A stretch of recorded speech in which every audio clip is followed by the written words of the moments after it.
From bureaus worldwide, I'm Ollie Barrett. Thank you very much, Ollie Barrett. Welcome to Wednesday's programme. It is Wednesday, isn't it? It is Wednesday. It is the 18th of July 2018. My name is Richie Allen.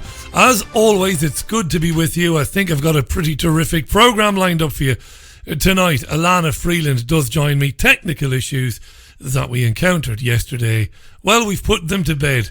At least I believe we have. Anyway, hope you're well. Hope you've had a good day. Welcome back to the most listened to independent radio show in Europe. It's your Richie Allen Show.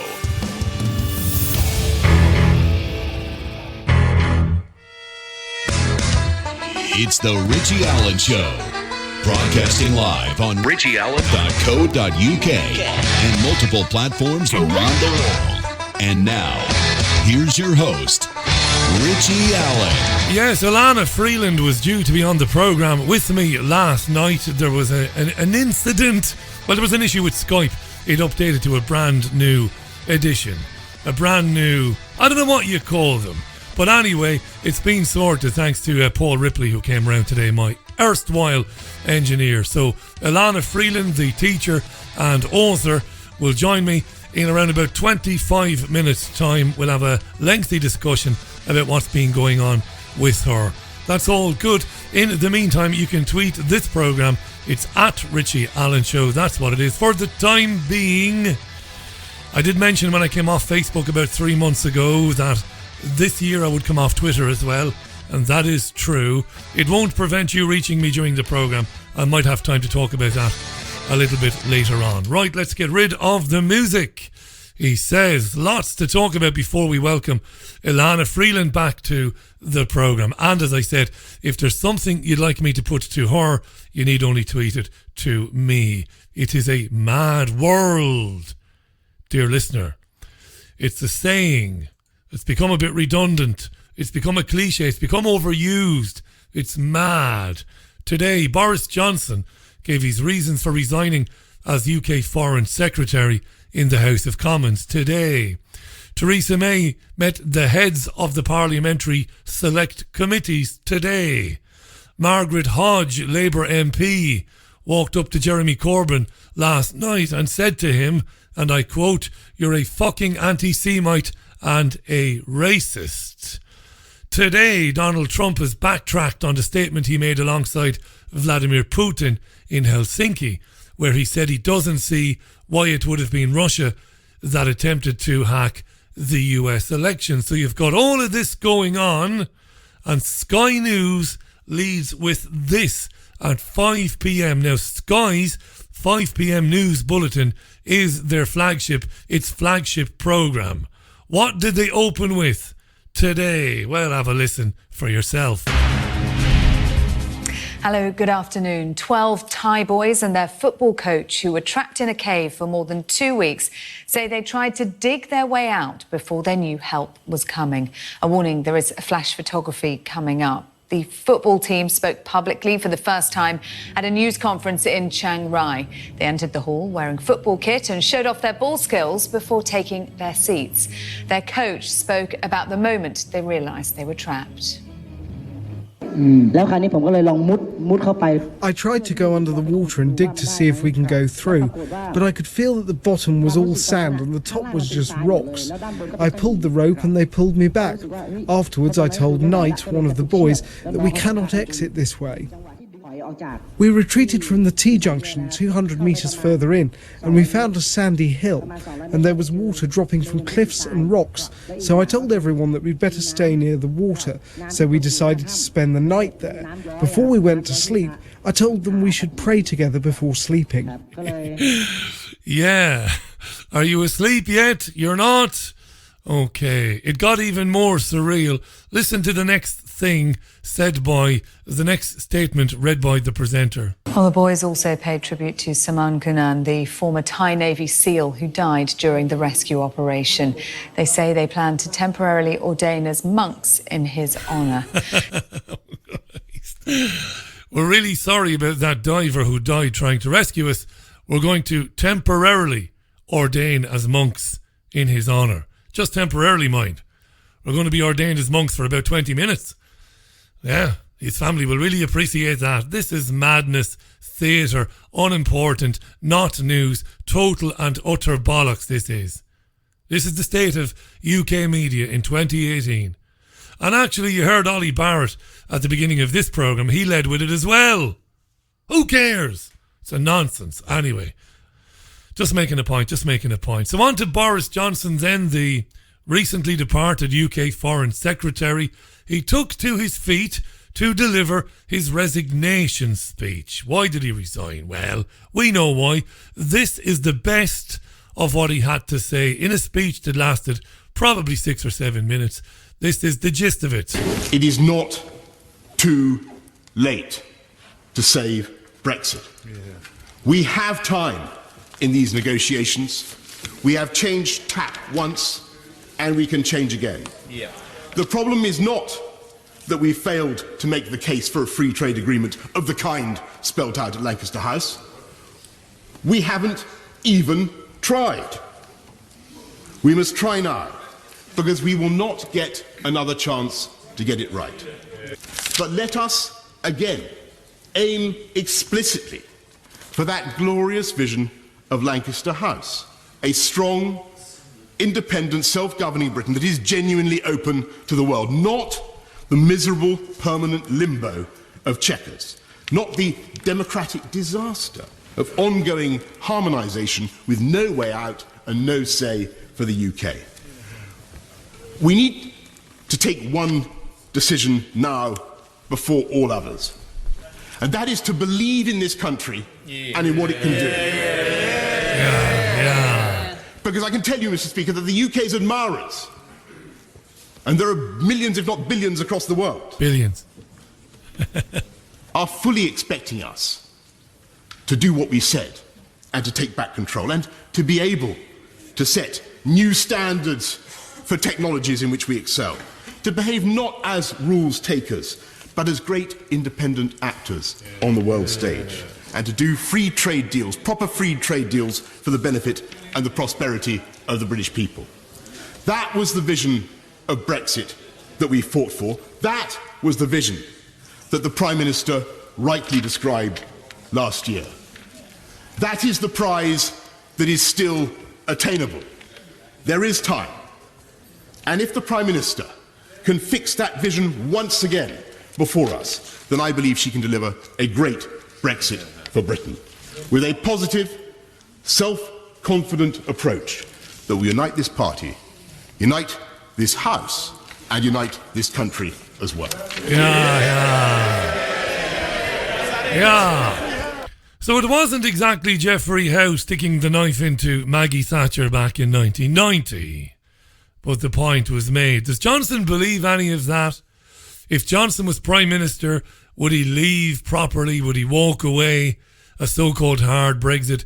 Would he take the UK away from the customs union and the single market and make it fully and 100% independent of the European Union? I don't know, is the answer, because you just don't know what to believe. So that was the gist of it. Let's move on to a bit of anti-Semitism then.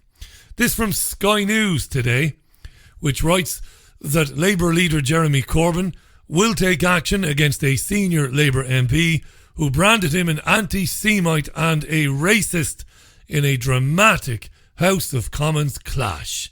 Following Brexit votes on Tuesday night, Dame Margaret Hodge confronted Corbyn directly amid a row over the party's adoption of a new code of conduct on anti-Semitism.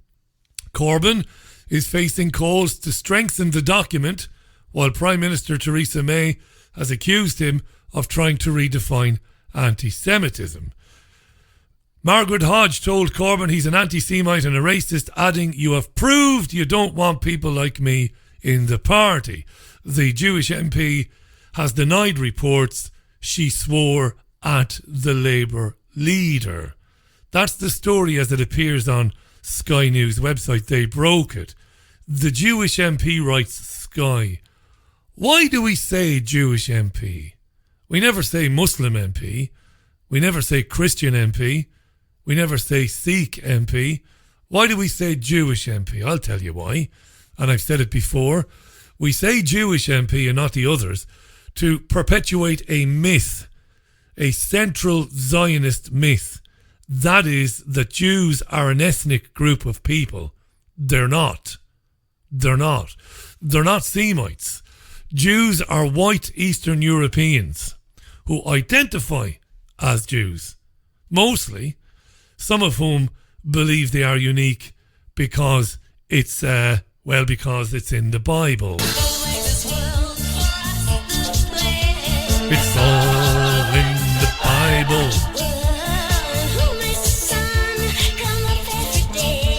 It's all in the Bible. Why do we blow up Palestinian kids? It's all in the Bible. Why do we lie when you know we did it? It's all in the Bible. It's all in the Bible. Most Jews hail from Eastern Europe. They're white people, Caucasians just like us. And just like many of us, they choose to believe in a fairy godfather in the sky who, for his own amusement, put us all here to deal with misery and death and destruction and hunger and famine and everything else so that he could decide which among us were the best of us to then ascend into heaven and all the rest of that fucking bollocks. So Jews are not an ethnic group, but it's important for the media to say Jewish MP. Nonsense is what it is. Absolute nonsense. Margaret Hodge screaming at Corbyn, "You're a fucking anti-Semite," although she denies swearing. So today then, Corbyn's spokesman said action will be taken against Dame Margaret, saying that her behaviour is clearly unacceptable between colleagues. The same spokesman said under the terms of the Parliamentary Labour Party rules, there has to be respect between colleagues. Where was that spokesman when that fool John Mann was chasing Ken Livingstone around, screaming abuse at him? During Prime Minister's questions today, Theresa May couldn't resist entering this row about Labour and Labour's new anti-Semitism code. May demanded Corbyn's party scrap their document and instead sign up to the International Holocaust Remembrance Alliance definition of anti-Semitism in full. This is what May had to say today. Well, I was agreeing the future of NATO with President Trump. But right on, he was joining a protest march against him. Well, I was delivering a plan for our future trade with the EU. He was delivering a plan to teach children how to go on strike. And while I was negotiating our future security relationship with Europe, he was renegotiating the definition of anti-Semitism. The Labour Party is trying to redefine anti-Semitism to allow people to say that Israel is a racist endeavour. The chief rabbi says that what the Labour Party is doing is sending an unprecedented message of contempt for British Jews. Even some of his own MPs are saying this is anti-Semitic. Anti-Semitism is racism. The Labour Party should accept that, the Right Honourable Gentleman should accept that, and we should all sign up, as the Conservative Party has done, to the definition of the International Holocaust Remembrance Alliance and all its annexes. Yeah. What a fishwife May is. Yes, if the rabbis tell us what we can and can't say and can and can't think, we should just prostrate ourselves at their feet and say, yes, massa. Well, the rabbis can fook off. Israel is an anti-Semitic state. The only anti-Semites I can see are the Israelites. I'm not going to labour the point to keep Palestinians locked up in the biggest open-air concentration camp in the world. We can sing the song again. Why do we blow up Palestinian kids? It's all in the Bible. Yeah, that's where it is, in the Bible. The only claim to Israel's legitimacy. It's in the Bible.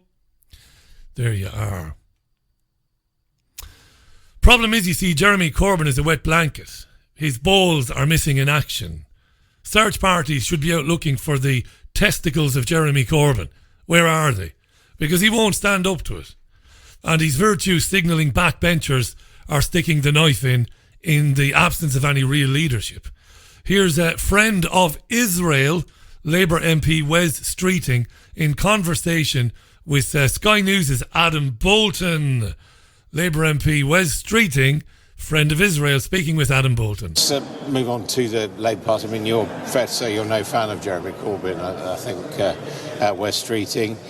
I've tried my best to be constructive, but he's making it hard for me. OK, now what about this row over anti-Semitism and the fact that someone who, Margaret Hodge, very senior MP, apparently had a clash with Mr Corbyn last night, accused him of being an anti-Semite, and she's now being investigated. What's going on?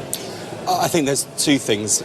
My first frustration is that with the government absolutely on the ropes, this is not the time for the Labour Party to inflict enormous self-harm on itself. But that is what the leadership of the Labour Party have chosen to do by proceeding to revise our working definition of anti-Semitism, how we adjudicate on anti-Semitism case in the party, against the advice of every major Jewish representative body, the chief rabbi, an unprecedented display of unity from right across the theological spectrum of British Judaism. We're talking about whether Jeremy Corbyn is anti-Semitic, whether our party's anti-Semitic, whether Labour MPs are just stirring up a row to attack Jeremy Corbyn, whether the Jewish community is stirring up a row just to undermine the Labour Party. And all of this could have been avoided with just a modicum of common sense and good reason and judgment. All of this could have been avoided. All of it could have been avoided if we just done what we were told by the Zionist State of Israel and its massively influential lobby in the UK. If we just did what they said at all times, all of this could be avoided, says Wes Streeting. And judgment. And the Labour leadership has displayed none of this on anti-Semitism. And isn't it outrageous that Margaret Hodge, a senior parliamentarian, is being subjected to swifter disciplinary action, which, by the way, she heard about through a briefing from the leader's spokesman rather than any official communication. We're acting swiftly, more swiftly, against people who are complaining about racism than the people who are perpetrating it in our party. And it's Yeah. Margaret Hodge, in public, walked up to the leader of her party last night, swore at him, called him anti-Semitic and called him racist. Of course she should be subject to the same disciplinary procedures that Naz Shah was subjected to, that Ken Livingstone was subjected to. But she won't be now, will she? Eh? She won't be. 20 minutes past the hour. Wednesday's programme. Welcome to it. If you're just joining us, we're live on Fab Radio 2, triggerwarning.tv, TuneIn Radio and richieallen.co.uk. My name is Richie Allen. Trump then, old flip-flopper himself. He's been lashing out today, Trump, at what he calls haters who have been condemning his meeting with Russia's president. He wrote on Twitter, he loves a bit of Twitter, does Donald, that his critics were suffering from Trump derangement syndrome. This came a day after he said he misspoke during Monday's meeting with Vladimir Putin. It appeared on Monday that he was agreeing with Vladimir Putin's statements that Russia did not interfere in the US elections. Trump said he misspoke. Do you want to hear a bit of this? It's quite funny. You'll hear the statement Trump made in Helsinki, and then you'll hear his explanation of it. Make your own mind up. All I can do is ask the question. My people came to me, Dan Coates came to me, and some others. They said they think it's Russia. I have President Putin. He just said it's not Russia. I will say this. I don't see any reason why it would be. I mean, it's very clear there, isn't it? Putin said it's not Russia. I mean, I'll say this. I don't see any reason why it would be. Explaining this away last night, the Donald had this to say. I thought that I made myself very clear by having just reviewed the transcript. Now, I have to say, I came back and I said, what is going on? What's the big deal? So I got a transcript. I reviewed it. I actually went out and reviewed a clip of an answer that I gave. And I realized that there is a need for some clarification. It should have been obvious. I thought it would be obvious, but I would like to clarify just in case it wasn't. In a key sentence in my remarks, I said the word would instead of wouldn't. The sentence should have been, I don't see any reason why I wouldn't. or why it wouldn't be Russia. So, just to repeat it, I said the word would instead of wouldn't. Yeah. And the sentence should have been... I believe it. And I thought it would be maybe a little bit unclear on the transcript or unclear on the actual video. The sentence should have been, I don't see any reason why it wouldn't be Russia. Sort of a double negative. Yeah. We believe you, oh crazy-haired one. I suppose at least you have hair. Negative. So you can put that in, and I think that probably clarifies things pretty good by itself. Not really, though, Don. It doesn't. You look like you've got about as much spine as old Jezza Corbyn. Not much at all, really. All I can do is ask the question. My people came to me, Dan Coates came to me, and some others. They said they think it's Russia. I have President Putin. He just said it's not Russia. I will say this. I don't see any reason why it would be. Yeah. Clear as day. Trump was brash and bold in front of the assembled media in Helsinki, clearly agreeing with Putin that he believed, or Trump did not believe, that Russia was involved in hacking. But what are you going to do? Here's a mad old story on a mad old day for stories. A lot of people I saw earlier today were tweeting this around. It was in the Daily Mail, but it was also covered in other newspapers as well. The headline today was, transgender prisoner who was put in a female jail despite not having sex change surgery sexually assaulted 4 women before being moved to a male prison. Transgender prisoner sent to female prison despite not having his tallywhacker removed, sexually assaulted 4 women inmates before being moved to a male prison. The first attack apparently took place within days of this inmate arriving at Newhall Prison in Wakefield. The prisoner had been living as a woman for 2 years, but still had his gonads, was visibly aroused apparently at times in the jail. 4 sexual assaults later, and this transgender prisoner has now been sent to a Category B men's jail. I don't find it funny, and I imagine the women involved don't find it funny, and they have my sympathy. Of course, they should have our sympathy. What the fuck, like? What are we doing? We're putting men dressed as women into women's prisons because they say that they identify as a woman. They are visibly aroused around women, but nothing is done until he assaults 4 women inmates. Crazy, isn't it? These are crazy times. 26 minutes past the hour. This is your Richie Allen Show. It is yours. It's live right now on July 18th, 2018. We're so looking forward to speaking with Elana Freeland again. It's been a while since we spoke with Elana. Before we get her on, though, we'll take a very quick break. Back with more. Don't go anywhere.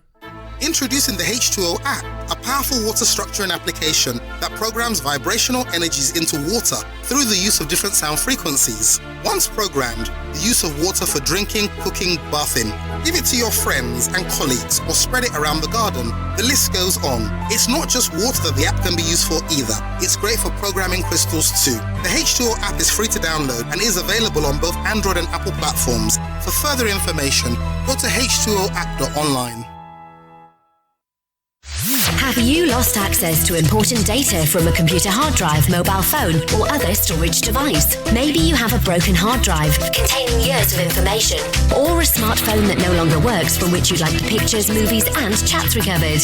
If you would like to recover data from any type of digital device, including desktop and laptop computers, external hard drives, cameras, smartphones, NAS, and RAID servers, then contact Data Clinic today at dataclinic.co.uk now. There's a place high in the mountains of Spain, a sanctuary where souls gather from all around the globe to learn about themselves and experience powerful changes in the way we see our world. they become awakened to their gifts and their power to heal others. Become part of this ever-growing worldwide family of unique, pure energy healing practitioners. Discover how amazing you truly are. Go to www.markbayerski.com. It could just change your life forever. Forever. The Richie Allen Show relies on your support. Go to richieallen.co.uk and set up a monthly donation today.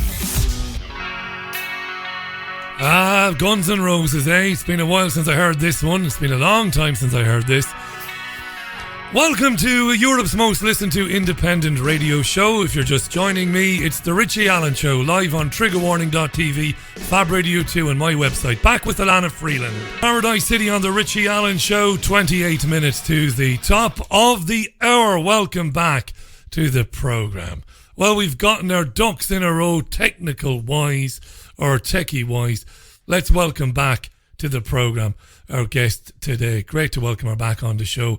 I want to read something I read last night from her website because it's absolutely fascinating. I've been speaking to her now for a number of years. I think she's marvellous. She writes on her website, I spent 20 years on the Sub Rosa America series, including 10 years of research into every nook and cranny of hidden and suppressed American history, from the non-American Revolution to MK Ultra and what really happened in Dallas. Extraordinarily, not only did the same names keep coming up from the Kennedy assassination, but everything was connected to everything.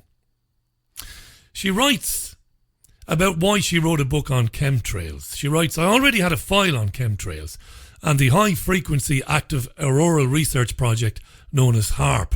For 6 years now, I've been probing the science by which the sons and daughters of the same elites exposed in Sub Rosa America seek to weaponize all of planet Earth and lay the groundwork of turning human beings into cyborgs they call enhanced. It's all connected. We're living in a 21st century version of the old Manichean war between the forces of light and the forces of darkness. The theme that has confounded and driven me since I was 5 years old when my Romanian Roma grandmother told me on the city bus that Dracul had come from Transylvania to America. Amazing stuff, this. And I'm tweeting out and will be tweeting out links to her books, including her most recent book, which we discussed last time she was on the programme. Let's welcome back to the show Elana Freeland. Elana, welcome back. How are you? Hi, Richie. Can you hear me today? We're better today, thank God for that, eh? We're better today. Do you know, they just put a new version out, Skype, so they changed everything, and I got caught on the hop, basically, and all the settings were changed, and that's why we couldn't do it last night. But thanks for your patience, and thanks for coming back tonight. It's great to be back with you. It's been quite a while. Yes, it's been a while. Now, tell me this.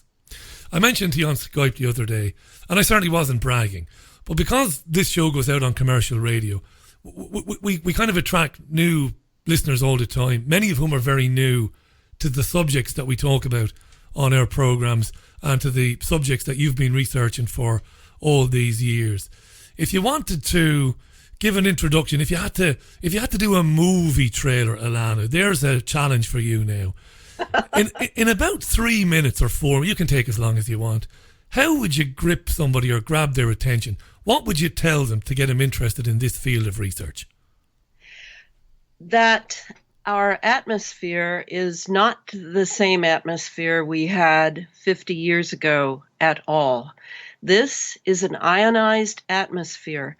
And because most people don't take science beyond high school, the idea of ionization and what ionized means and what it means for our health, that we're breathing an air loaded with nanoparticles intended to keep the atmosphere electrified for wireless military operations, is just a foreign concept for most people. They can't imagine anything, certainly chemically, on a scale of the entire Earth's atmosphere.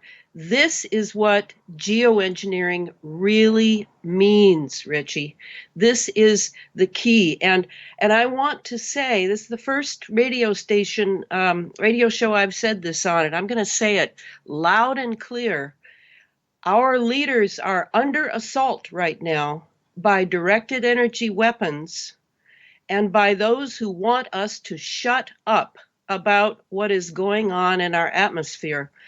And I am just beyond wrought up over this, that we would have directed energy weapon heart attacks in 3 of our leaders, that we would have 2 others who are very strong activists with strong websites now being assaulted to the degree that they are bedridden and crippled in pain from radiation attacks. This has got to stop. Elana, are you saying? Understand? Sorry to interrupt. Are you saying that others who are researching this field of study, that they're coming under attack? Can you name names or can you not name? Look, it's not because I don't believe you. In fact, I do believe you.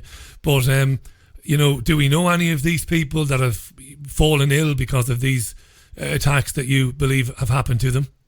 Well, as I don't have their permission to say their names, okay, I can say this. Anyone who follows the geoengineering sites on the internet would know these names very, very well. These are leaders, cutting-edge leaders on the forefront of this spiritual war for the future of the planet and the future of humanity itself.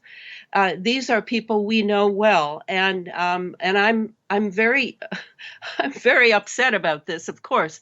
But I want people to know how I'm telling you this, because I want people to understand this is not just another issue.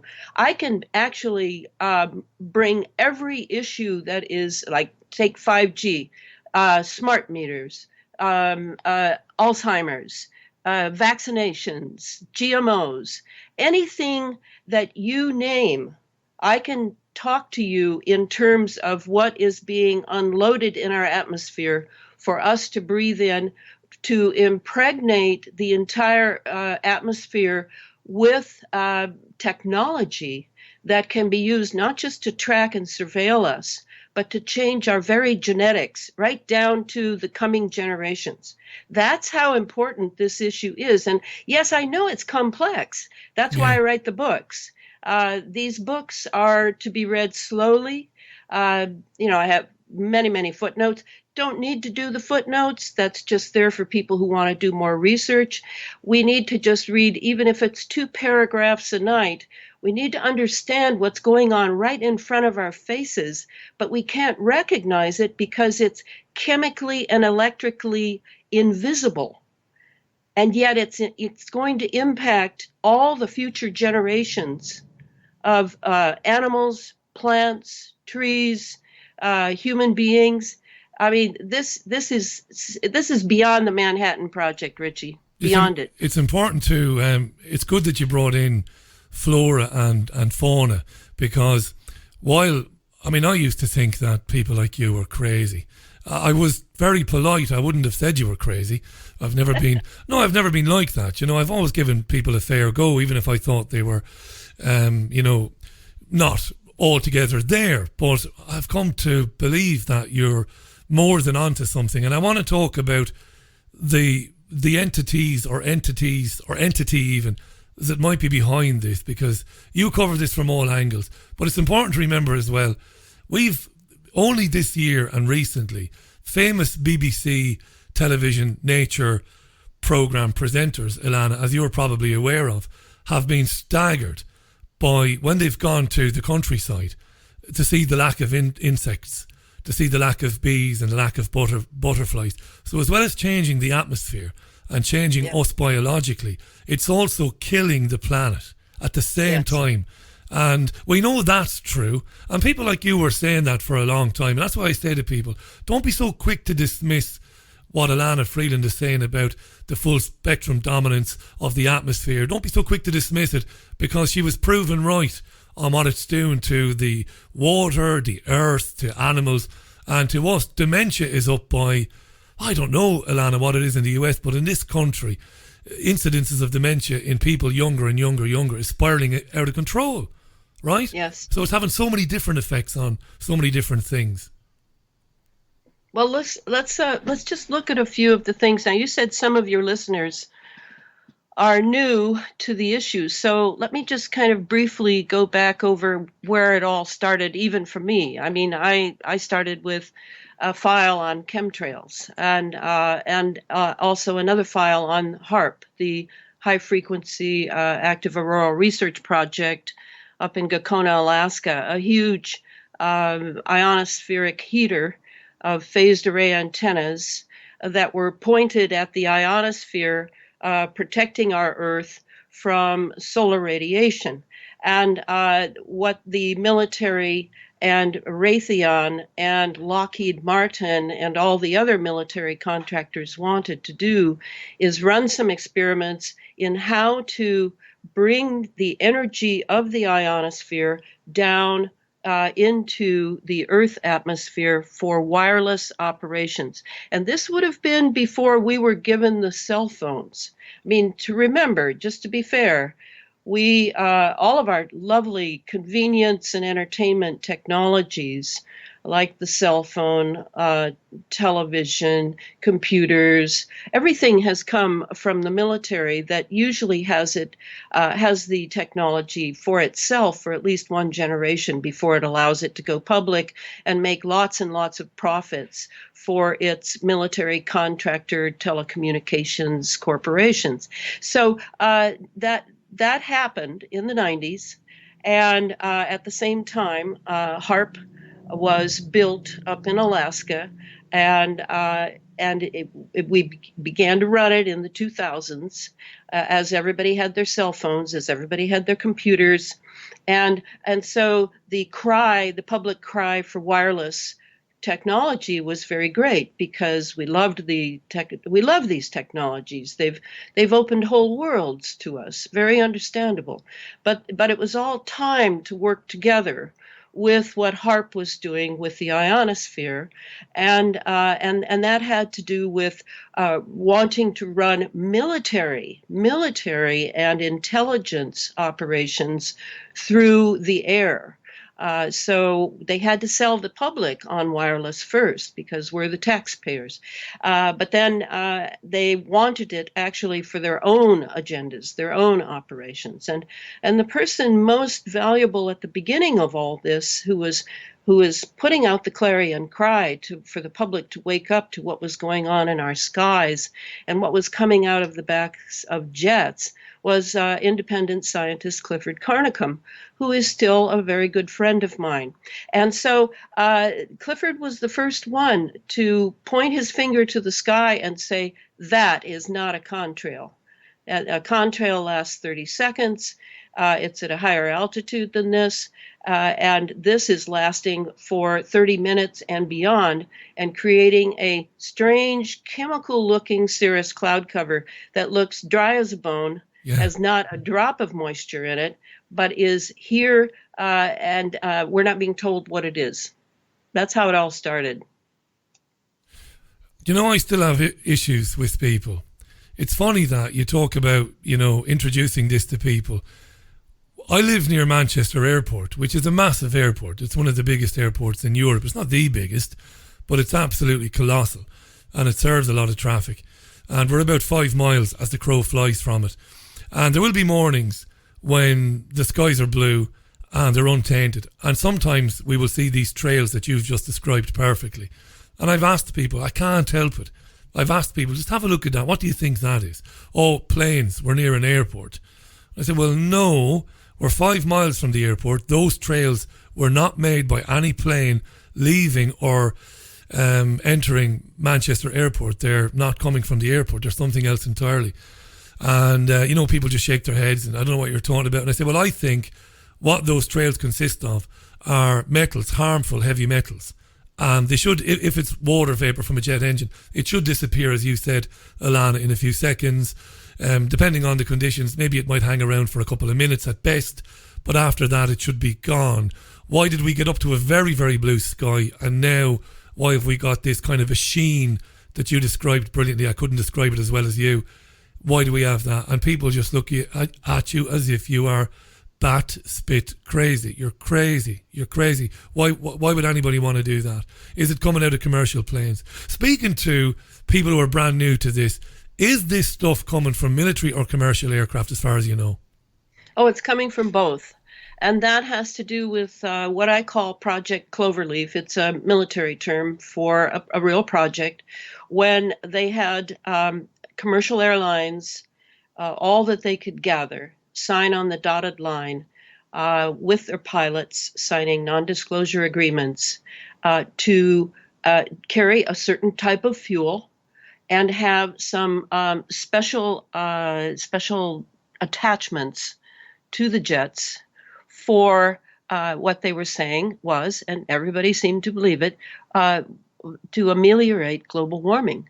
And this had to do with, this goes back to the early 2000s, mid 2000s, when we eventually were having one after another of these conferences, climate conferences. We were hearing about how there was a global warming, the climate change. Eventually, once they began to really rev up the experiments with weather engineering in the 2000s, we began to hear about extreme weather.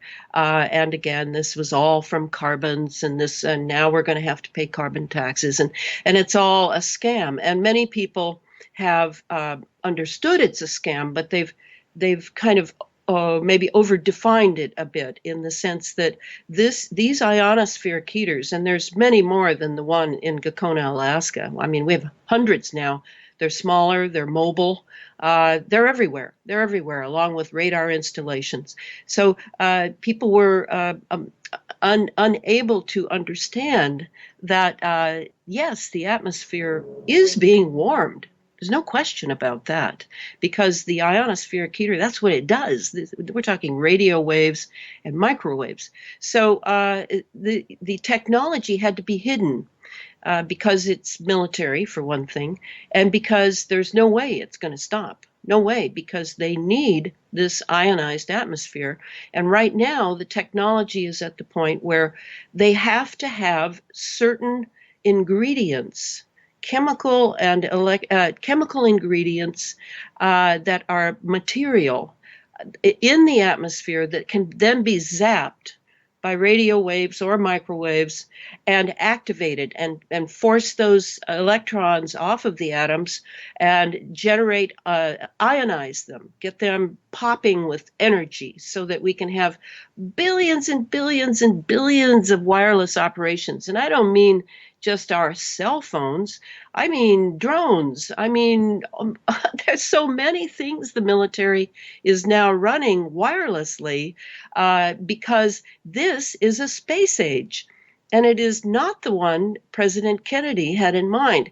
And they didn't announce it with a great deal of fanfare because it's been weaponized. This space age is highly weaponized. And now am I saying just the United States and NATO countries are doing this? Well, certainly China has its version and Russia has its version, and all sorts of countries are doing everything they can to meet what they now see is here. And what has been the real nuncio of this space age, if anyone's paying attention, is the weather engineering. Because truthfully, I'm asked all the time when I give talks or I'm on radio shows, is there any natural weather? No, not that I know of. I mean, there's natural weather systems coming off of the South Pacific. Those arise from the planet's life and vitality. This is the norm. But they are quickly taken hostage, those weather systems, and converted into what the military-industrial intelligence complex wants to use that weather system for. And I go into that in detail in the first book, Chemtrails, HAARP, and the Full Spectrum Dominance of Planet Earth, in order to point out how how you can control weather, and how weather, yes, it's a weapon. Yes, it's a political weapon. It's a political threat. You can say to a country, look, you better do what we're saying. You better pay our tariffs. You'd better do exactly, you take our GMOs, or you're going to have a drought. You could have a drought. You could have a drought. And certainly Iran knows that quite well. Or you could have worse. Now, yes. If this is increasing, if it's accelerating, if nation states are operating this technology at an increased rate, it stands to reason that before too long, governments or the hidden shadows behind governments will realise that they can't keep it secret for very much longer. Do you think they're prepared to reveal some of this in the guise of, as you said earlier, blaming it on trying to offset the effects of global warming? Have they reached critical mass in terms of they have to now deal with the fact that people are starting to cotton onto it? What do you think? Well, I think they are doing that, and it began very shortly after President Trump's inauguration. Immediately, the New York Times, the Washington Post, the big mouthpieces of the CIA and the controlling, what we call here the deep state, they made it almost headline, front page headlines that geoengineer David Keith, he's always the Bill Gates boy that they trot out. He was saying that, yes, it's too bad, but we're going to have to start geoengineering now. And so he laid out how they were going to do it with sulfurs, et cetera. And the truth is, it's been going on for 2 decades.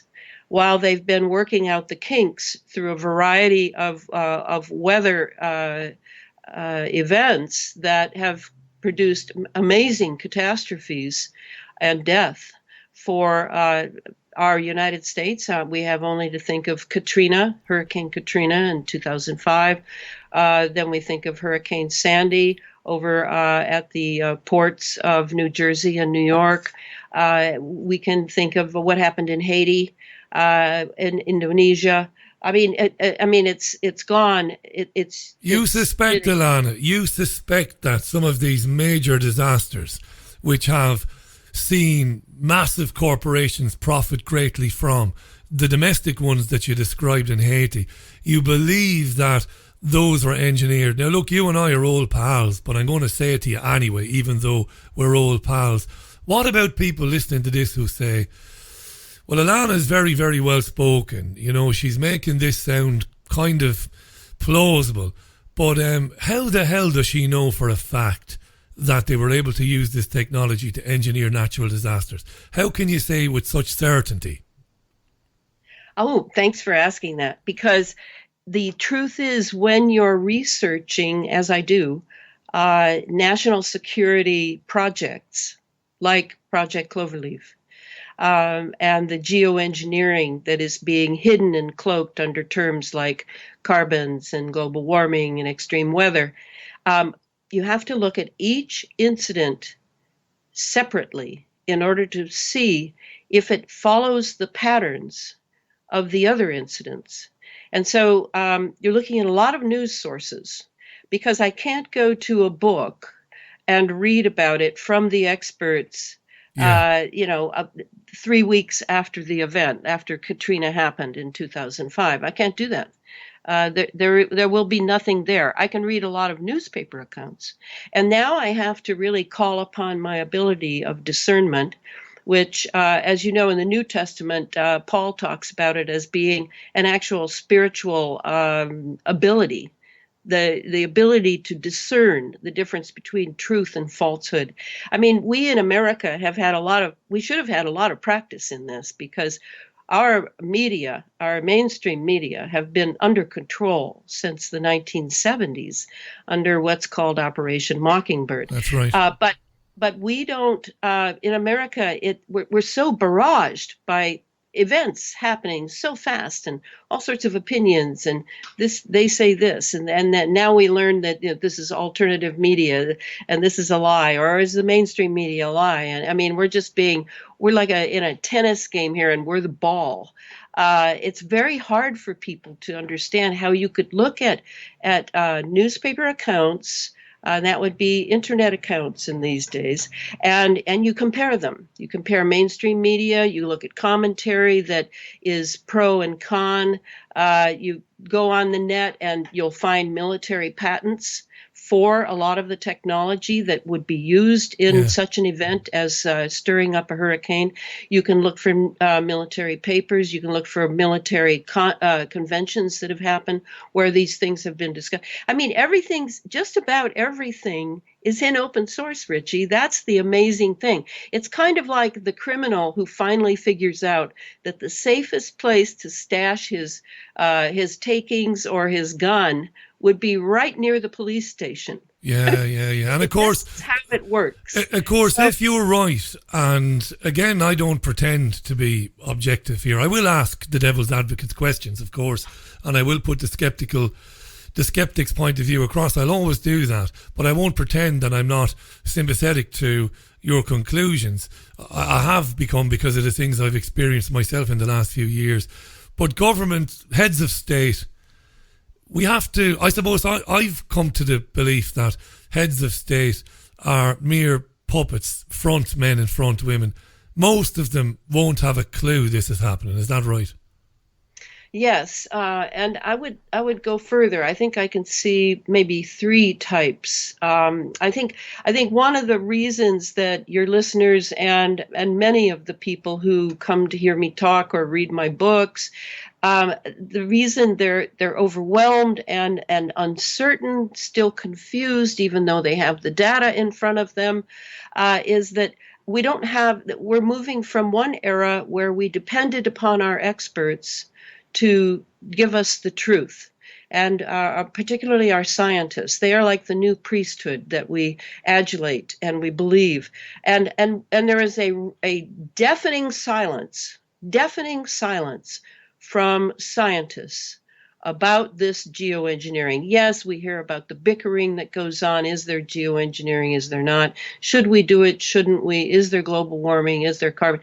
But we don't hear anything of merit that would satisfy our understanding that we all sense something is going on, but we can't quite put our finger on it. And this is where I call myself a citizen journalist. You know, I have a master's degree in historiography, so I am a really good researcher, and I have a biology background.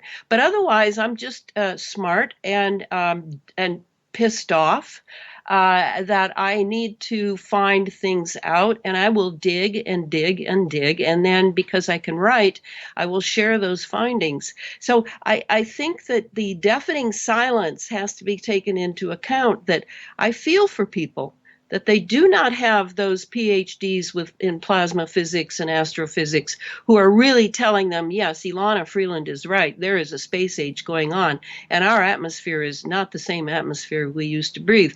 But I'm not going to wait anymore for these guys to come forward whose careers are being threatened, perhaps whose families are being threatened. I mean, we have only to remember back with the Marconi deaths that I have never forgotten. I think there were 24 biogeneticists who had strange deaths, all within a few months.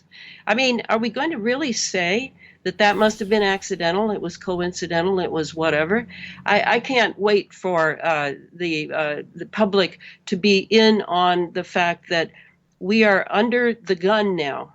And things are moving fast now that 5G is going to be put in place. Tell you what we'll do, Elana. Hold that thought for a second. We'll take a very brief break, right? We'll take a 2-minute break. It's only 2 minutes. When we come back, talk to us about 5th generation 5G and what, you know, the latest that you understand about that. And I want to talk about that. And then I want to kind of delve into what or whom or probably what is behind this agenda to basically scorch beyond repair the planet, and in the meantime merge us with machines, technology, and completely change our biological makeup.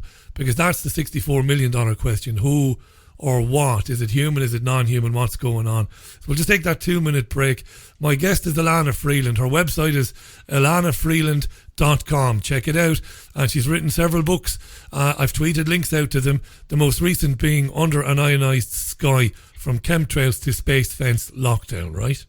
Elana, stay with us. 2 minutes. And we'll be back with plenty more. This is Wednesday's Richie Allen Show, live on Fab Radio 2 across Manchester, triggerwarning.tv, TuneIn Radio, of course, and richieallen.co.uk. The excellent and brilliant Elana Freeland will be back with me in 2. There's a place high in the mountains of Spain, a sanctuary where souls gather from all around the globe to learn about themselves and experience powerful changes in the way we see our world. They become awakened to their gifts and their power to heal others. Become part of this ever-growing worldwide family of unique, pure energy healing practitioners. Discover how amazing you truly are. Go to www.markbayerski.com. It could just change your life forever. Forever. Have you lost access to important data from a computer hard drive, mobile phone, or other storage device? Maybe you have a broken hard drive containing years of information, or a smartphone that no longer works from which you'd like the pictures, movies, and chats recovered. If you would like to recover data from any type of digital device, including desktop and laptop computers, external hard drives, cameras, smartphones, NAS, and RAID servers, then contact Data Clinic today at dataclinic.co.uk now.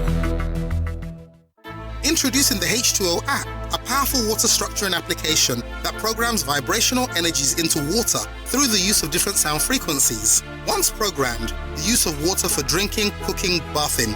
Give it to your friends and colleagues or spread it around the garden. The list goes on. It's not just water that the app can be used for either. It's great for programming crystals too.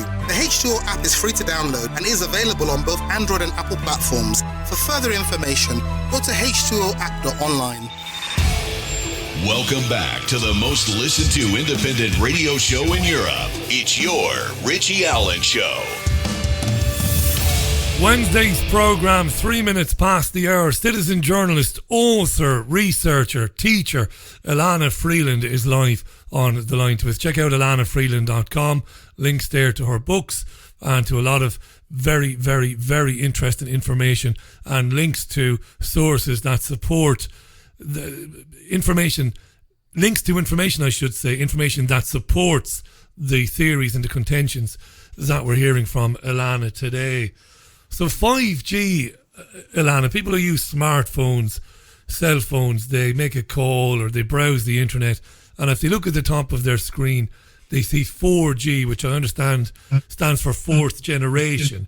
Fifth generation is coming in, vastly more powerful, and I understand that some mainstream academics, some well-known researchers and lecturers in various Ivy League universities have even come forward to say this could have human health implications, this 5G, and they're concerned that there hasn't been any proper testing done on it. Now, you and I spoke about this last year. Where are you with 5G now, and where are we with the rollout of this technology? In Under an Ionized Sky, I go into 5G, and I call it the linchpin of the space fence lockdown. Now, the space fence is, and I'm not going to go long on that, just basically what the book does is it spells out the ground infrastructure of the space fence, and also the just above Earth, the what's called low Earth orbit, LEO, the low Earth orbit formations up there that are being created by mainly sounding rockets sent up into the stratosphere that are spewing the same metals, the same nanoparticles of conductive metals like aluminum, barium, strontium, titanium, lithium, etc., that we are breathing from the jets that are spewing also nanoparticles of metal, conductive metals. The conductivity is the main thing to listen to here. They've got to have a lot of conductive particulates in the atmosphere when they zap it with radio frequency or microwaves in order to keep the atmosphere pregnant with electrical capability. It's like a conductor. It's like it's an electrical antenna that we are breathing from now. So that said, the space fence has it going on above the Earth, and some of those particles fall down to the Earth, which again, we are then forced to breathe in because they're on a nanoscale. We can't see them. We will just breathe them in. And then some of those up in space, above in LEO, in low Earth orbit, will be get caught up in the centrifugal force of the turning planet and eventually settle in a ring around the planet that looks very much like the Saturn ring. And when Billy Hayes, the famous HAARP man, was my very close advisor through writing the Space Fence book, I asked him when we were looking at that ring, all composed of heavy metals up there, and just spinning around the planet with the planet like Saturn, what is it? Is it just dross? Is it going to be used for communication? And he said that if he were to compare it to anything, he would compare it to a CD. And that, of course, would include what is around Saturn, too. And I don't want to go into Saturn today because that's a very big subject. But we now have, consider we have a CD around the planet, and we are sandwiched between the groundworks here on Earth of the space fence infrastructure. That would be radar installations, cell towers, Gwen towers, cell phones, computers, artificial intelligence, supercomputers, wind farms, fracking wells,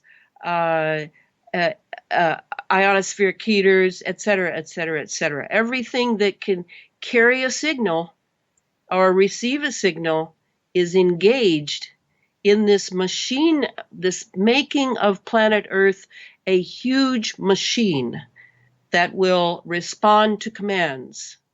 And we're caught there. So now I can get to the 5G. We're sandwiched between this space fence that's above the Earth and on the Earth.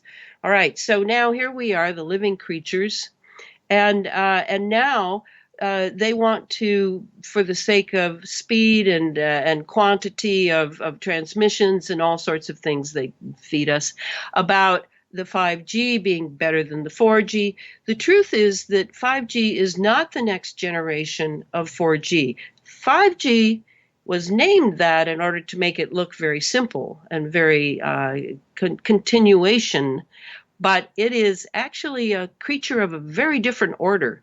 These are millimeter waves that are coming, and this is like when you go on the jet plane and you go through the TSA machines that can look through your clothing and look through your skin and look to see if you have weapons on you, supposedly. These are millimeter waves. And many people will bypass that, like myself, to be patted down instead, so that we don't have to have this terrible millimeter wave invasion of our human cells. Our cells are very fragile. And yes, they rebuild, but not if they're hit with something as heavy as millimeter waves. These are the tiny, tiny waves that are just this side of terahertz waves. I mean, these are the more, I don't know if you know this, but the smaller the wave, the more powerful it is. So if they're going to put 5G antennas I think here in the States, they're saying they're going to have them about every 200 yards. What this is about is filling in the gap on the space fence lockdown that can be sending and transmitting and receiving data 24/7 via signals, so that they can know everything about every neighborhood. And if it's a rural area, they will use 5G antennas to the extent they can, but then they may have to take up that slack with these satellites. And recently, as you heard, Elon Musk was sending up thousands of small satellites, sort of what I used to think of as CubeSats. And this might be the next generation, because these generations of technology are moving so fast, I can't keep track of them. So they will work in tandem with the 5G in the neighborhoods. And the 5G, meanwhile, will be working in tandem with the smart meters and with the Internet of Things inside people's houses. The computer in your washing machine and dryer, and your the fridge computer and in your dishwasher, Yeah. the computer, in your phone, the computer in your car, the computer in on and on. You get my picture. So we're actually caught in a web of control, and what this will mean is there will be nowhere to run, nowhere to hide. We'll just get that Supreme song out and play it, so that we understand we have allowed this to grow up around us in the name of our convenience, in the name of entertainment, in the name of really disavowing our role as conscious citizens to pay attention to what vast corporations are doing in our name and making us pay for it. I mean, that's the irony, isn't it? We're paying for our own imprisonment. Paying and all fortunes. you have to do is talk to a targeted individual, of which there are millions now, all being experimented on in neighborhoods in London. I have someone from London call me every 2 weeks, Richie.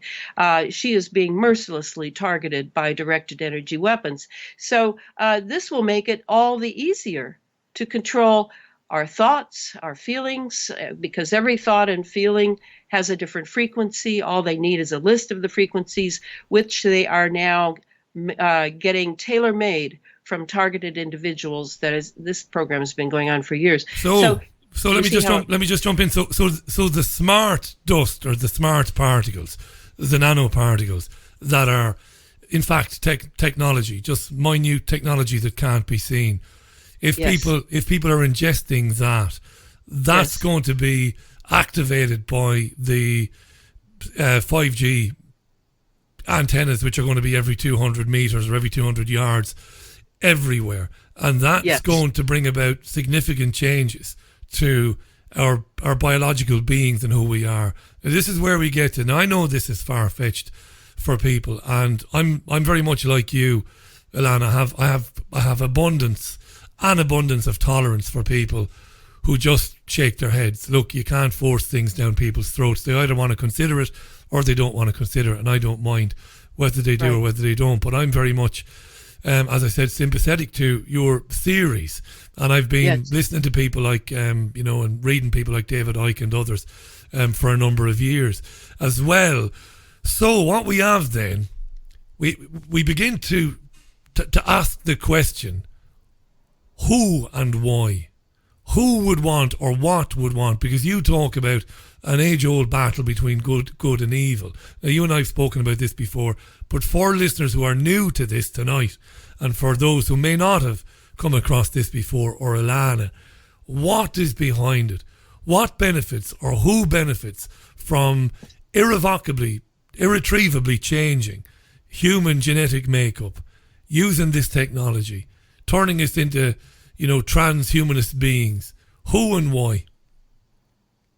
When I look at who owns the vast, the largest corporations that are deeply invested in genetic engineering, neuroengineering, neurogenetics, and the million names that are now being spawned in the name of studying the brain and the nervous system and creating artificial intelligence computers.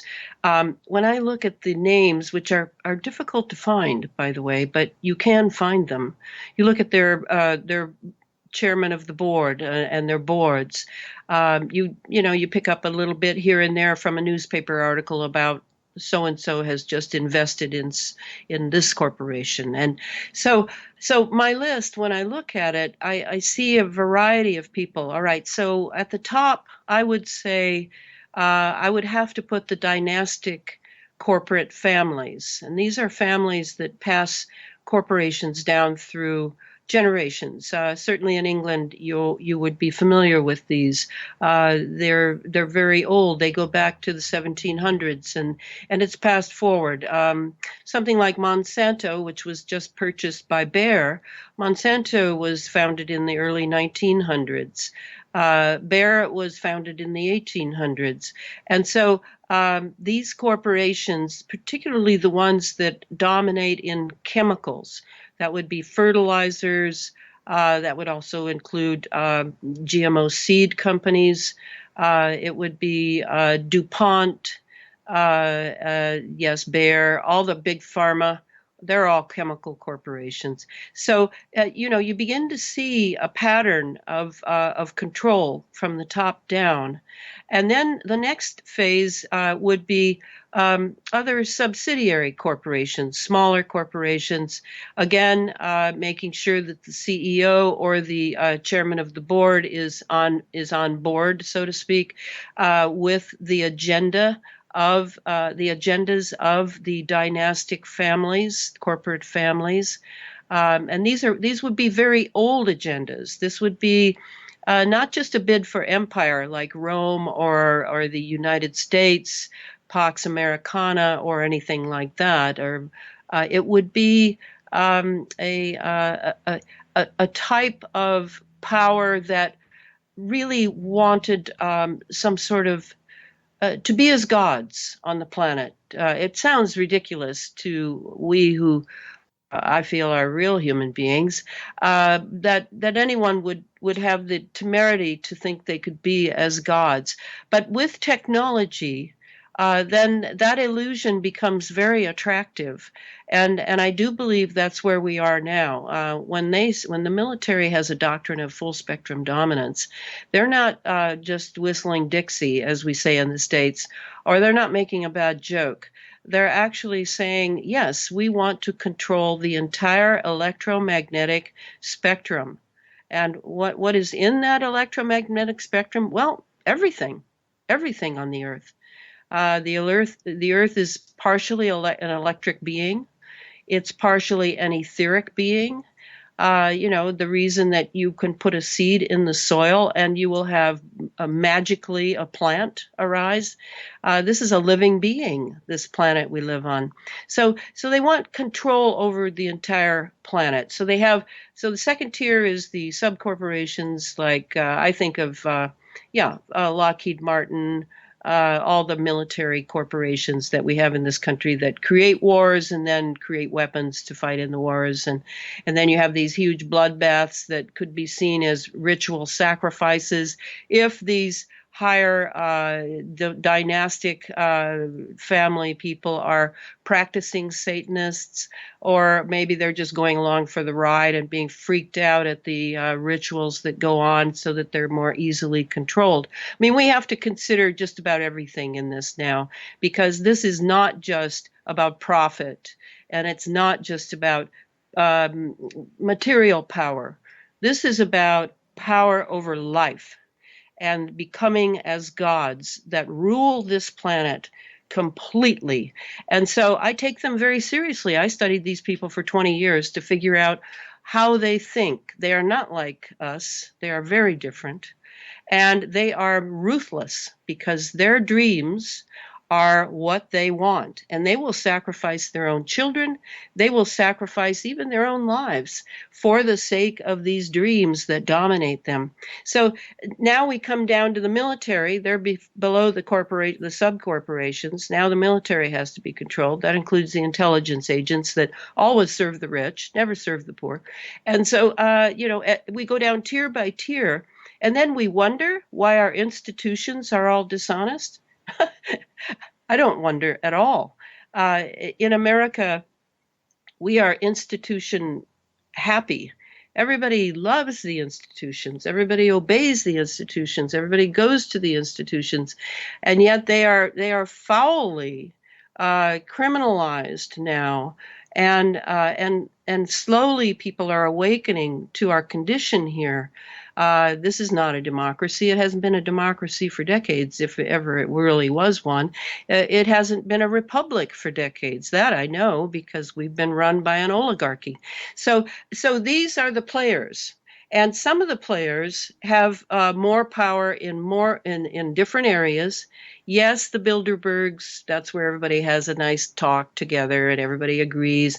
And then you have the Council on Foreign Relations, and you have your royal societies over there that run this, that, and the other. And yes, all of these are scratching each other's backs because they're all in on various need-to-know basis, compartmentalized basis, whereby they are probably not the least aware of any occult or esoteric or any satanic ideas. They are carefully watched, and then if it looks like this one might be one who could go along with the program the way we really do the program, that one might be invited to a nice dinner with some elites and then find himself at some sort of ritual. So, it's a hodgepodge from out here where we live, we simple people who are taught to be moral and generous and virtuous and raise nice children, and yet we now know that they don't care a bit about us, not a bit. We are either collateral damage, as I believe the military looks at us in America. We're just, it's too bad we have to use these nanoparticles that are going to kill a lot of people. On the other hand, we're overpopulated, so maybe that's not so bad at all. And meanwhile, Big Pharma and the medical industry can pick up some nice profits from all the sick people as they pretend to try to make them better. I mean, do I sound cynical? I apologize for sounding so cynical about institutions and organizations, but they are basically inhuman. They're System not serving, yeah. What you're describing no way to contact anyone. You're absolutely right. You're talking about organizations, which on the face of it, these are the organizations that people put their faith in and their trust in. Believing that these organizations are looking out for them, but in fact they're not. They're doing the opposite. And I just want to say, Elana Freeland is our guest, by the way, folks. Go to elanafreeland.com. And Elana mentioned Bayer earlier on, which she quite rightly said has acquired Monsanto. Now, this is one of the most heinous corporations on planet Earth. In fact, its history is staggeringly evil.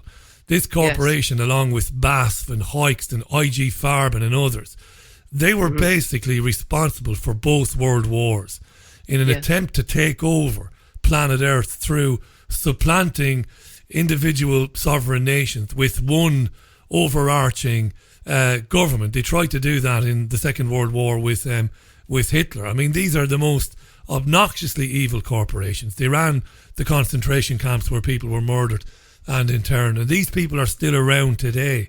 And along with a handful of financial families and royal families, I believe, I don't know whether Elana agrees with this, but I believe that's essentially, that tiny clique is what is controlling what's going on and allowing these things to happen, which is why I believe democracy never, at least not in my lifetime, never existed anyway. Why it's a futile exercise. Thinking that, Trump is our man, Sanders is our man, Jeremy Corbyn, no. These elites couldn't care less who sits on the throne, as Amschel Rothschild said many hundreds of years ago, because the agenda goes on. And you believe, Elana, they're worshipping some other entity that might be satanic, that might be the devil? Or is it possible that something supernatural is working through them? Well, this is where it gets interesting and where it has to do with our watch in this era. Because had we been having this conversation in the 1400s, we would have been talking perhaps about the Vatican and the Inquisition. Yeah. Now we have technology that, I've named the dynastic families and the corporate this and that and the militaries that serve them, et cetera. Okay, so you've got this hierarchy. And I didn't mention the secret brotherhoods, but, that's a huge can of worms that I go into in my Sub Rosa America books.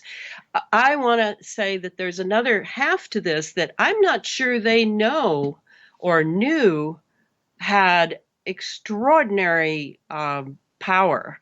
If it is along the lines of the devil, or whatever people want to call the devil, whether they want to call it aliens or we want to call it anything, something not human, let's say that, something inhuman that has consciousness. Now, some people may not even believe that something inhuman could exist that has consciousness.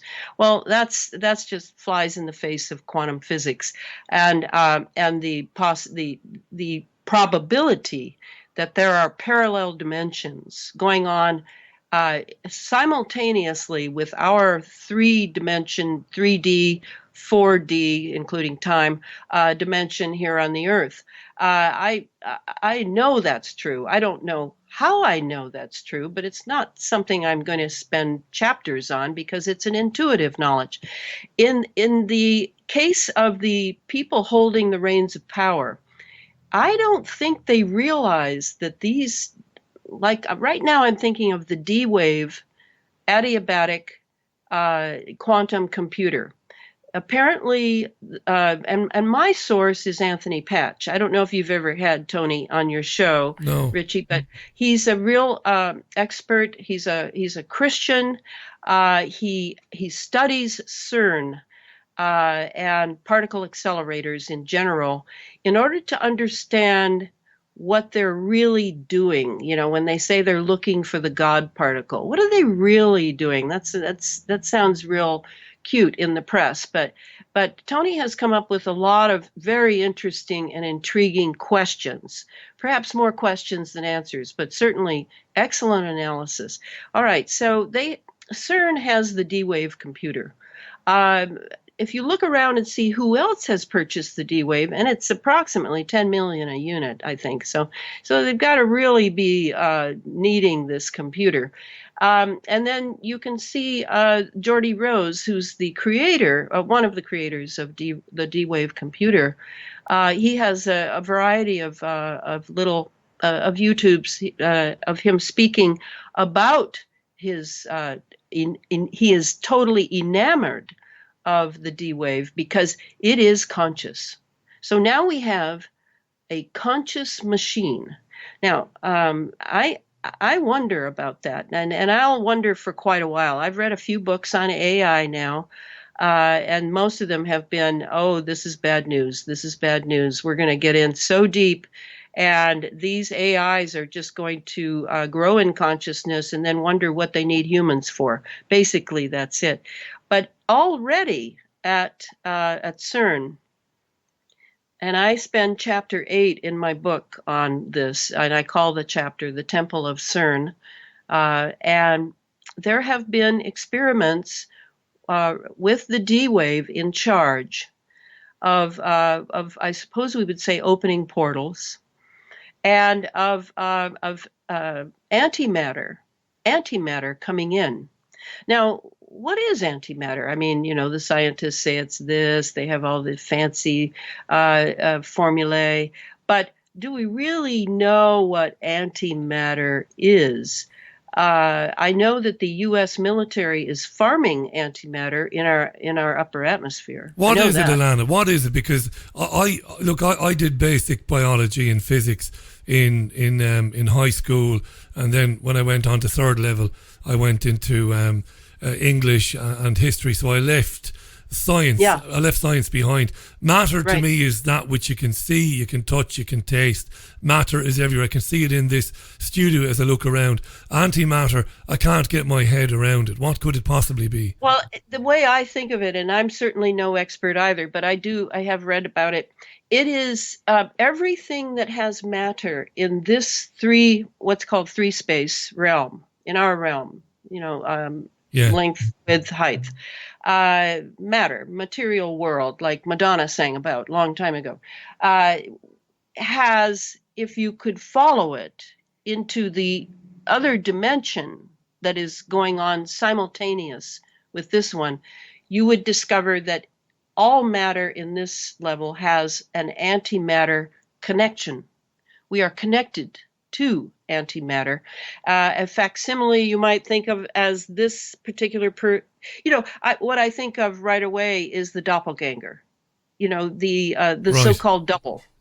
And Rudolf Steiner, whom I've studied for years, says that the double is born at the same moment we're born, and the double looks just like us. And it remains with us. It's an electromagnetic being. It has it's what makes us electromagnetic. If we didn't have it, we might be more like a plant. Right. We would not be able to stand vertical and be this human being that goes through, it has thoughts and has a nervous system and goes through the world trying to figure things out. The double is essential. But 3 days before we die, the double knows when we're going to die, and it gets out because it cannot go through death. All right, that's what Rudolf Steiner says. A very intriguing idea. Do I know exactly what it means? Not at all. But I do know that double could possibly be that connectivity with the antimatter side of us. So let's go to CERN and look. Now they're looking through the D-Wave computer. The D-Wave computer is making connections with our magnetosphere, because that's what the particle accelerator actually affects, is our magnetosphere, way out 22,000 kilometers into space. And that's kind of like a protective body for us, that magnetosphere out there. It's beyond the ionosphere. So the CERN is definitely impacting that. We once had a situation where, because of CERN running, the entire magnetosphere seemed to flatten. Very scary. And then it regenerated and took up its normal shape. So, the kids here on the planet are messing with the equipment, but the equipment seems to be able to some degree, defend itself and revive. So through the magnetosphere, I don't know, how can I think non-spatially, because I'm a creature of space, but somehow the D-wave is able to reach into yet another dimension and pull antimatter in that is not connected to anything having to do with life. This is something else. And this something else could have its own intelligence and its own demonic force. And it has already come in. It's already here. And I certainly have seen an uptake in evil in the last, I'd say 10 years. Would you agree with me, Richie? Well, its rise is exponential, right? It's an exponential curve. Things get worse and worse and worse and more malevolent. We could talk about Yemen, where tens of thousands of hundreds of thousands of people are being killed by the Saudis with weapons given to them gleefully by the UK Prime Minister, who knows exactly what's going to be done with those weapons. It's the same in Gaza. It's the same in Syria. Yes, it is getting exponentially worse. Yes, and of course we could look back to the Nazis who really introduced us on planet Earth to a totally occult war, a total war of good versus evil. It was not just the way the propaganda was pitching it. It seemed to be absolutely true, because the inner circle of the SS were engaged in rituals. Yeah. And they were invoking all kinds of things that the West simply didn't believe in. The laughter at the Nuremberg trials. I don't know why those Americans were laughing. This was not funny in the least, because these these Nazis somehow knew that realm of antimatter. They knew something about it. And what did we do? Under Operation Paperclip, we brought them in, brought them to England, brought them to Northern Europe, brought them to the United States, South America, Canada, ensconced them in our military bases here, our hospitals, our universities. It's a brilliant point, Elana. That is a brilliant point to make. I've said this to people a million times. Do you really think that these Nazis were taken into our countries because they had, bigger brains or they were better at physics than our scientists, our men and women? No, that's a nonsense. They were taken for other reasons because they were dabbling in things. I think you're spot on, is that heretofore, up to that point, Western scientists had no idea existed. I think you're onto something there. I've no doubt about that. They are, Western scientists were babies, and I believe the Third Reich has come to America. Is how I see it. But anyway, it's slowly converting. They knew how to invoke. They taught we had satanic families here, but nothing on the scale that we had after the Nazis entered. And so now, as you said, regarding Yemen and Syria or wherever, acts of war are being done with no apology, as if it's just normal. And we are losing our moral compass. Our youth are plugged into their phones. They're beyond angry at the generations that should have held in trust the world that they were entering. And now here we are.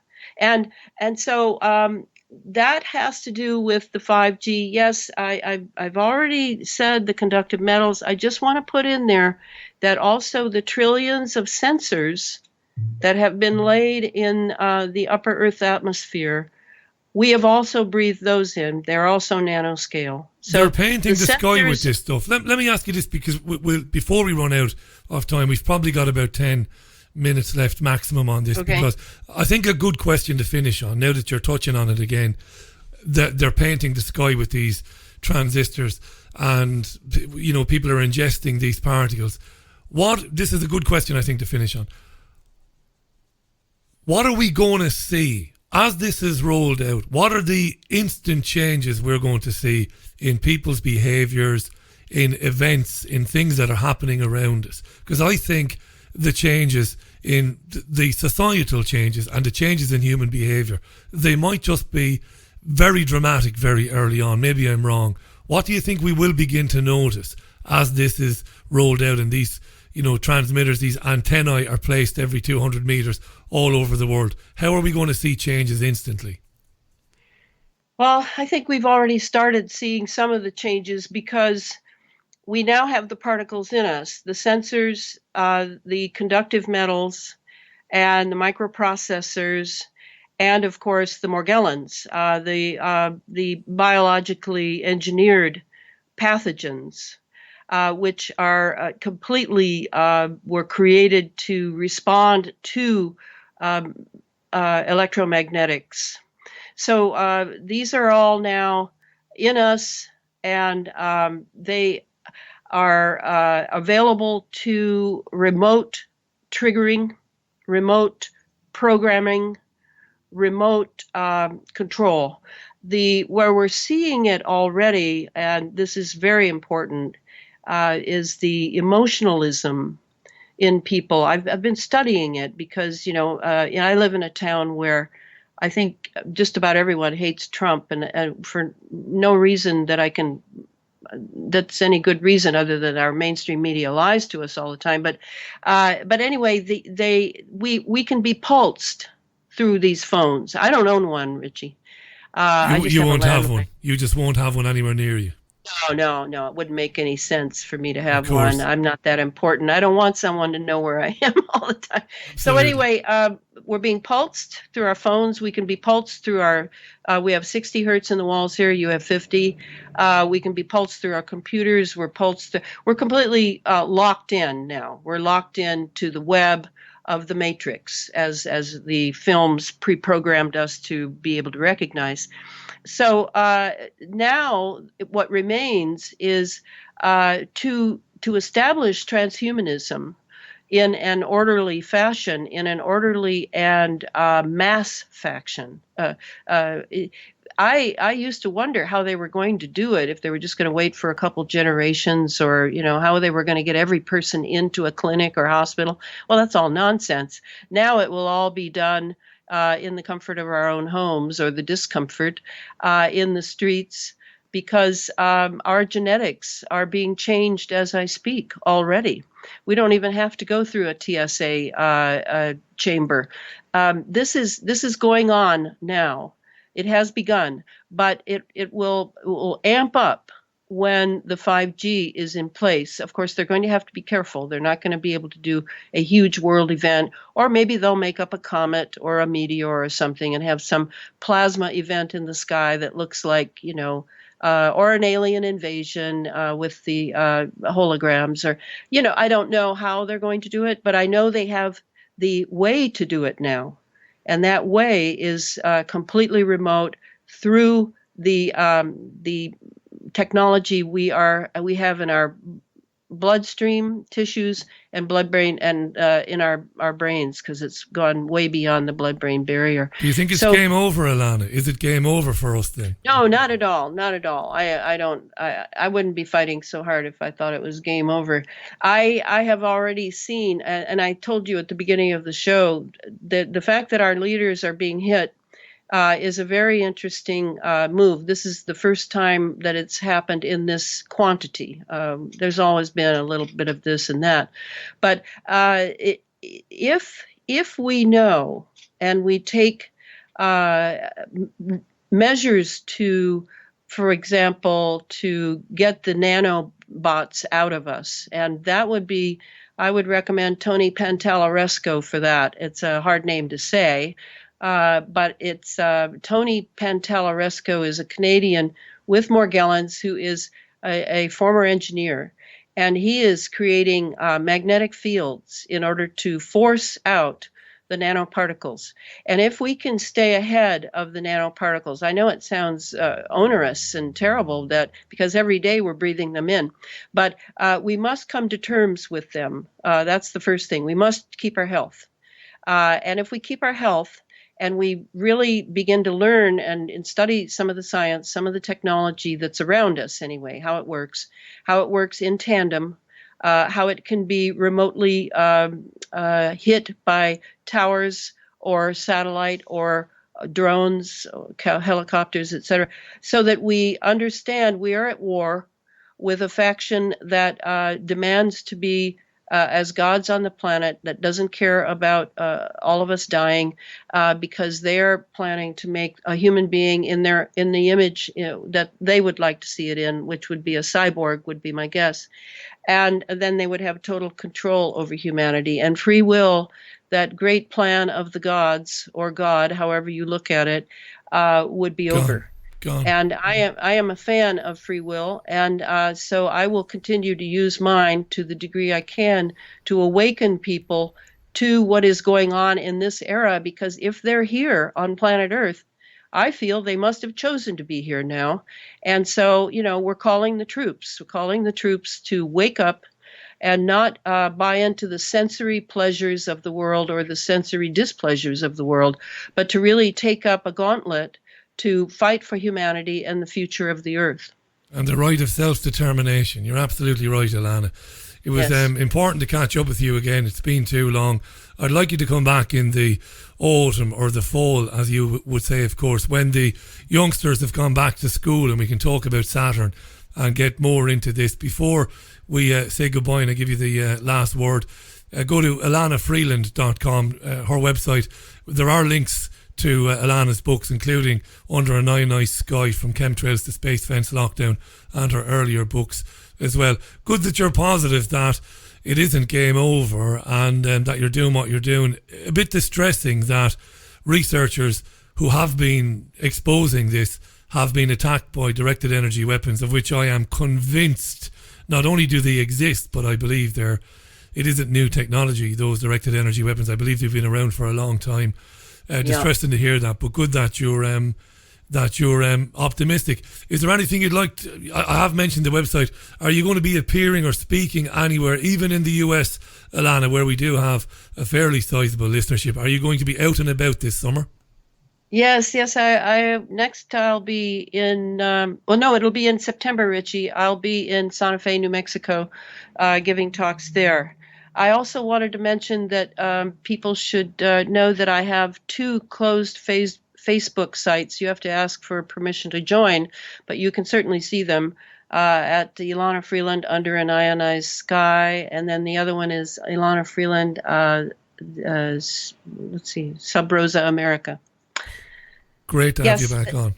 And Richie, I'm a warrior. I mean, I speak as a warrior, so I apologize to those with more fragile ways of looking at the world, but I am a warrior through and through. You've got the most undogmatic style of chatting with people, which is an absolute must, and it's a credit to you. You can't speak to people about things that are offensive to people, because when you get your information from 1 or 2 sources, whether it be BBC or CNN, you can't even begin to imagine that any of what you've been talking about is real or is possible.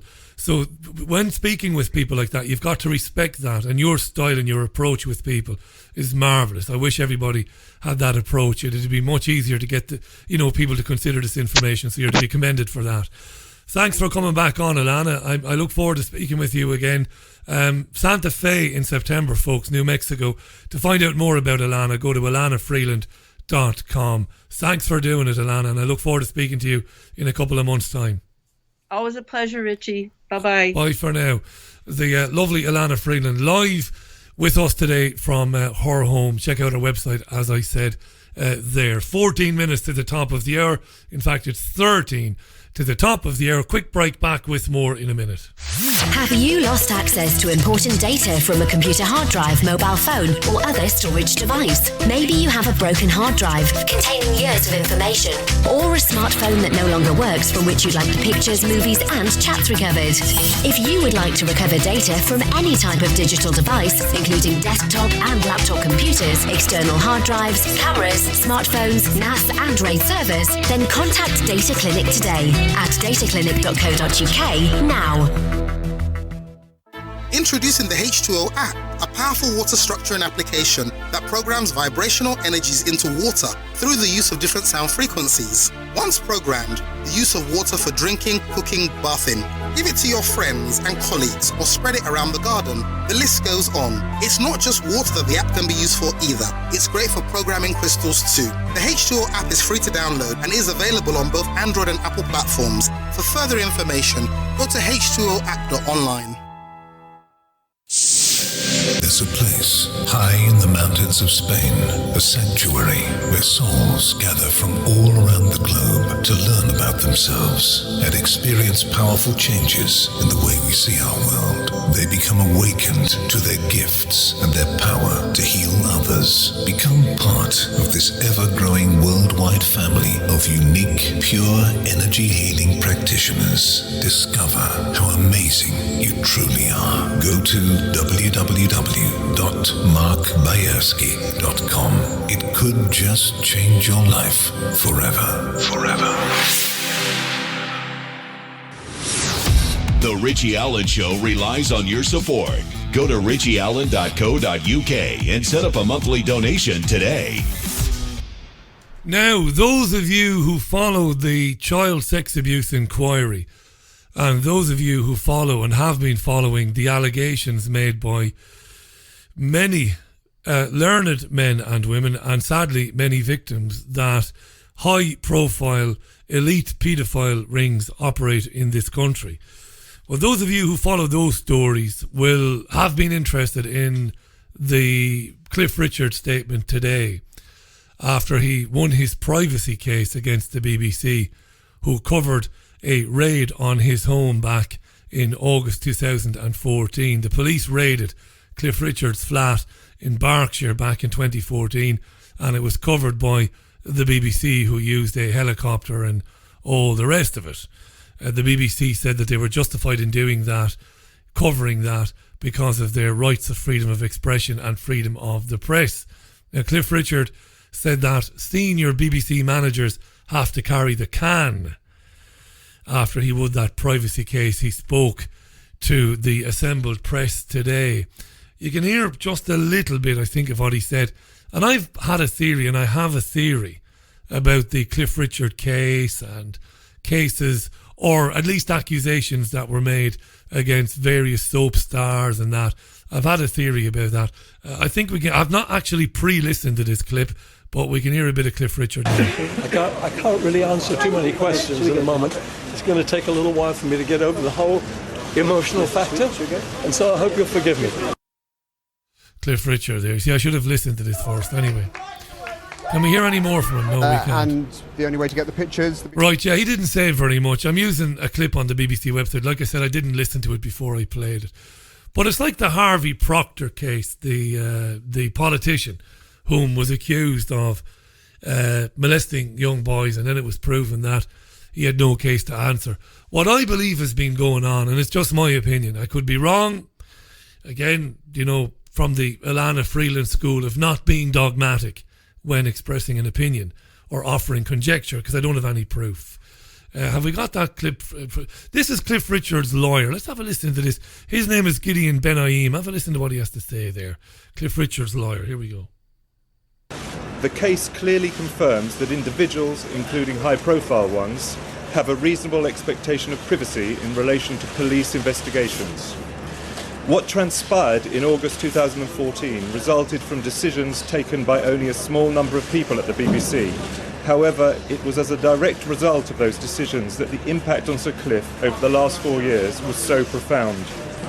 The judge came to a clear conclusion that Sir Cliff's privacy rights were not outweighed by the BBC's rights to freedom of expression, and that there did not exist a public interest in identifying him. Right, so that was the lawyer, the solicitor for Cliff Richard, who said that the BBC's right to report on him didn't outweigh or exceed his rights to privacy back in 2014. Obviously, the BBC were tipped off by somebody working with the police there. There's no doubt about that, and hence the BBC turned up with the helicopters. I'll tell you what I think. I've no doubt that a very secret and horrible and possibly satanic paedophile ring has been running in this country for longer than maybe I've been on this planet, maybe way longer. And, you know, going back to when I was born, Edward Heath was still Prime Minister of this country. Or maybe he wasn't. Maybe he was. I think he was back in December 1974. And I think to discredit the voluminous, and it is voluminous evidence that has been presented by victims of the elite Westminster paedophile ring, I think what the establishment did was it accused people of crimes it knew those people hadn't committed in order to then disprove those claims and then scream from the rooftops, look, this is all a crazy conspiracy theory and this is all a witch hunt. And I think some of the male members of long-term cast members of Coronation Street, the world's longest running television programme, the world's longest running soap, I think there were men accused there, Michael Lavelle being one of them and William Roach being another. I think you had Harvey Procter. I think you had Cliff Richard. I think you had that army general, that retired army general whose name escapes me now. I think those people were accused even though their accusers knew they hadn't abused children. That's my opinion. In order to later on then discredit the allegations made that there does exist or has, that there is in existence a high-profile elite paedophile ring frequented by the establishment, frequented maybe by former, maybe current members of the highest echelons of the political establishment, the highest echelons of the financial establishment, and even, dare I say it, members of the royal family. No doubt. Because the Savile thing opened up a massive can of worms.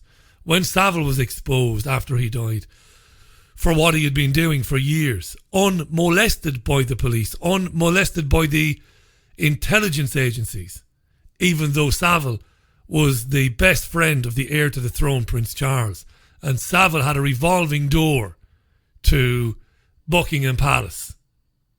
How could Savile have gotten so close to the inner circle doing what he was doing? The intelligence agencies obviously knew what Savile was doing. So Savile's unmasking after his death opened the door for victims of elite paedophile rings to come forward and to say, look, we were abused. And I think what the establishment has been doing since then, in some cases, it's been accusing high-profile people of crimes they haven't committed in order to discredit people who've suggested that they were abused, Dolphin Square and elsewhere. I really believe that. And these are very interesting times, because a man who made claims about a Westminster paedophile ring, the man known as John, whom I believe was telling the truth when he made these allegations, is now being widely discredited, and they want to bring charges against him. And this is not long on the heels of Mike Veal at Wiltshire Police saying that the evidence he'd gathered in Operation Conifer, which is looking into allegations made against former Prime Minister Edward Heath. Mike Veal, marvellous man, honourable man, despite all the attacks from the establishment while he was looking into these allegations against Heath, Operation Conifer. Well, Mike Veal came out last year and said, as we know, as was reported on this programme, Mike Veal said, well, from what I can see, the allegations made against Edward Heath are credible. The credible allegations. They have merit.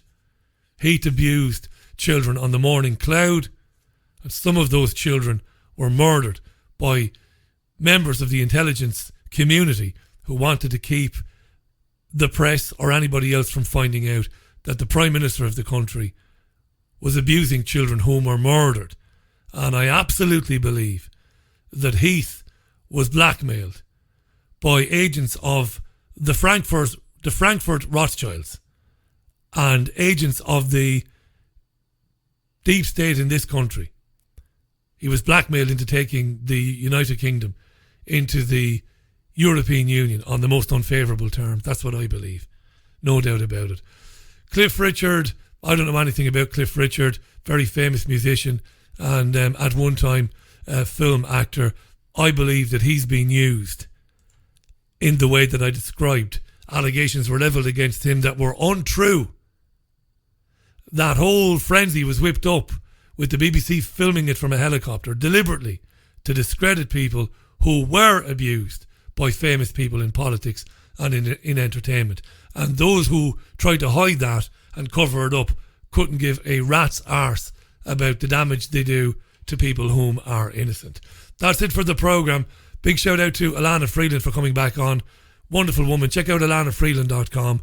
That was Wednesday's Richie Allen Show, live on Fab Radio 2, triggerwarning.tv, TuneIn Radio, and richieallen.co.uk. I will be back with you tomorrow as usual, Thursday at 7 p.m. Until then, look after yourselves and one another. I'm going to leave you with AC/DC and You Shook Me All Night Long. Why not, eh? See you tomorrow. Bye. Bye now.